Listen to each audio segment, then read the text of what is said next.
નથી. આ ગુજરાતની અંદર માત્ર આદિવાસી એટલે રહે એવું નથી.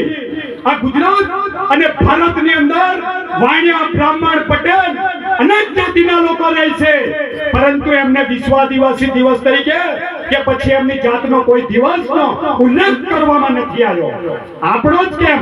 તો એનો મૂળ આશય યાદ છે. એટલા માટે પછી 1995 માં યુનાઇટેડ નેશને વિધિવત આખી દુનિયાની અંદર વિશ્વ આદિવાસી દિવસ તરીકેની ઉજવણીની શરૂઆત થઈ અને આજે આપણે ઉજવતા 31મું આ સંમેલન થયું.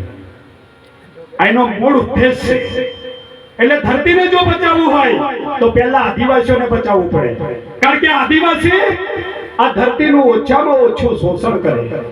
માની લો આ નદી છે, આ નદીમાંથી તમારે રેતી લેવી હોય તો તમારે મકાન બનાવવા પૂરતું એક ટ્રેક્ટર જોઈએ તો એક જ ટ્રેક્ટર લઈએ આપણે. પરંતુ આપણા લોકો ક્યારે ઘરના આંગણામાં ઢગલો નથી મારતા. જ્યારે જંગલમાં ફળ ફૂલ લેવું હોય તો આપણા બાપ દાદાઓ જંગલમાંથી એને ભોગ આપે, ચોખા કે સિંદૂર, અને પછી જંગલમાંથી ફળ ફૂલ લેતા હતા. આટલી ઊંચી તો સંસ્કૃતિ છે આખી દેશ અને દુનિયામાં આદિવાસી સમાજની. અને આદિવાસીઓ પરથી સાચી લોકશાહી શીખવી જોઈએ આ બીજા લોકોએ.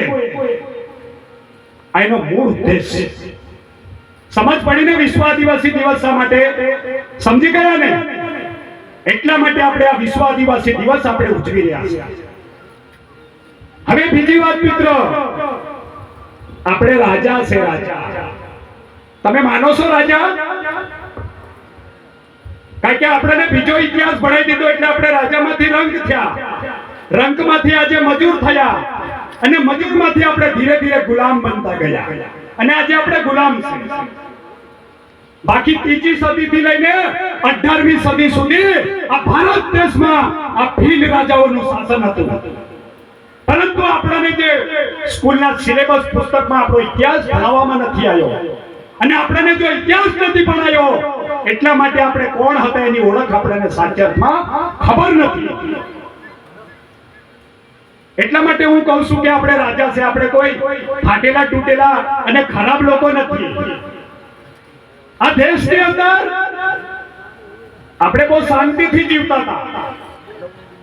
આપણી જિંદગી બહુ શાંતિ હતી અને તમે મેં બધા ભણ્યા એ સ્કૂલના સિલેબસમાં આપણને આર્ય ભારતમાં આવ્યા. અનાર્ય ને આર્યનું યુદ્ધ થયું. સણ, હુણ, ફિરંગીઓ, ફ્રાન્સિસ, મુગલો, અંગ્રેજો, આ બધો ઇતિહાસ અમે ભણ્યા ત્યારે ભણી ગયા.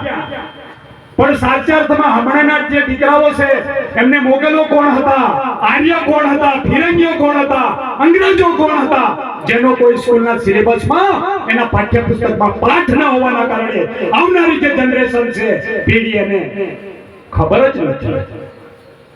એટલા માટે હું કહું છું, ઘણા બધા મિત્રો આપણા રાજકીય પાર્ટી સાથે સંકળાયેલા છે, પર્સનલી કોઈ લેવાની જરૂર નથી. જે ગાંધીનગર અને દિલ્હીમાં જે આપણા પર રાજ કરે છે ને એ લોકો સાચા અર્થમાં આર્યની ઓલાદો છે. કોણ છે? આર્યની ઓલાદો. અને એ આર્ય ભારતના નથી મિત્રો.